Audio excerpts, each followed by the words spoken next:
Hello అమ్మా, నమస్తే.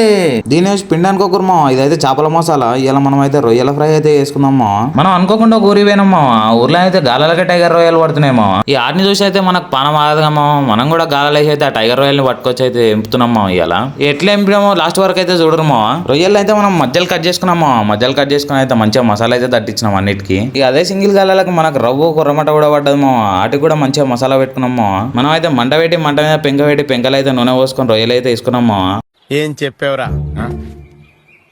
ఇక వేసిన 5 నిమిషాలకైతే ఎర్రగానేమో మండుతున్నట్టుంది వాటికి. వీటిని వేసినాక మా అన్నకైతే నోట్లంగా సొల్లగా ఆడుతుందా.